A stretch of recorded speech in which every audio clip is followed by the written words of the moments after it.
زیارت کرائیں گے راز کے متعلق سوال ہوگا ما كنت تقول في حق هذا الرجل، تو بحیثیت ایک امتی کے حضور کے غلام ہونے کے ناطے اس سوال کے جواب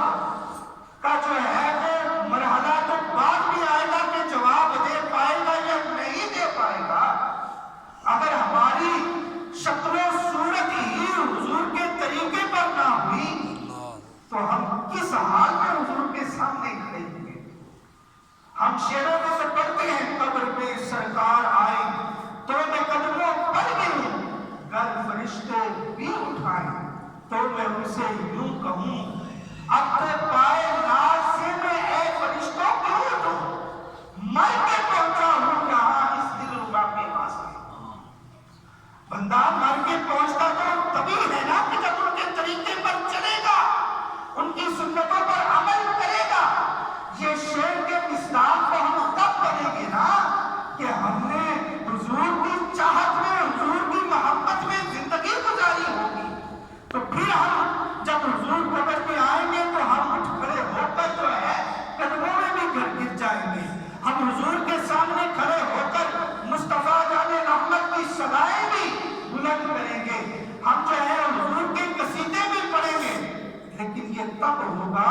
کہ جب ہم اس ناز سے قبر میں جائیں گے بھی۔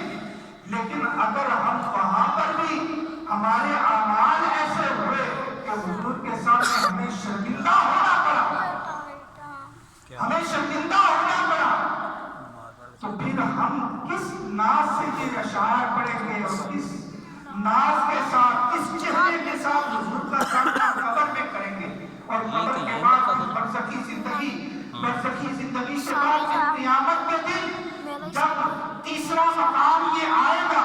اللہ نے چاہا تو ہم ایمانیات اور فرائض کے مقامات کو قبول کر لیں گے،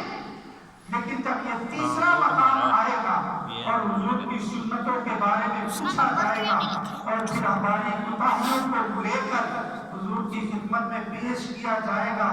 تو پھر اس وقت ہم کیا منہ دکھائیں گے؟ ہم کس منہ سے حضور کی بارگاہ میں پیش ہوں گے؟ کہ فرشتوں کے سامنے، امام الانبیاء کے سامنے جب ہمیں حاضر خدمت کیا جائے گا، لہذا ہمیں اس کے لیے تیاری کرنی ہے۔ ہم نے اس کی تیاری کرنی ہے کہ قبر میں بھی جب حضور کے کا نظارہ کریں، دیدار نصیب ہو، تو ہمارے اعمال ایسے ہوں کہ ہم حضور کے قدموں میں پیش ہو کر حضور کی بارگاہ میں درود و سلام پیش کریں۔ سبحان اللہ، ماشاء اللہ۔ ہمیں یہ سعادت نصیب ہو، اور پھر اس کے بعد ہم اس ناز سے جب فرشتے پوچھیں تو ہمارا مقام جو ہے پھر ہمارے اسلاف والا ہونا چاہیے کہ جب فرشتے پوچھیں کہ من رب کا، کہ تیرا رب کون ہے، تو پھر ہم کہیں کہ اس سے میں تو جواب دے دوں گا کہ میرا رب اللہ ہے، لیکن میرے رب سے بھی پوچھو کہ وہ مجھے اپنا بندہ بھی قبول کرتا ہے کہ نہیں۔ ماں دین کا جب پوچھا جائے تو ہم کہہ سکیں کہ ہم نے تو دین اسلام پر عمل کیا ہے، اپنا اور کا بچھونا بنایا ہے۔ اللہ کی بارگاہ میں عرض کیا جائے کہ کیا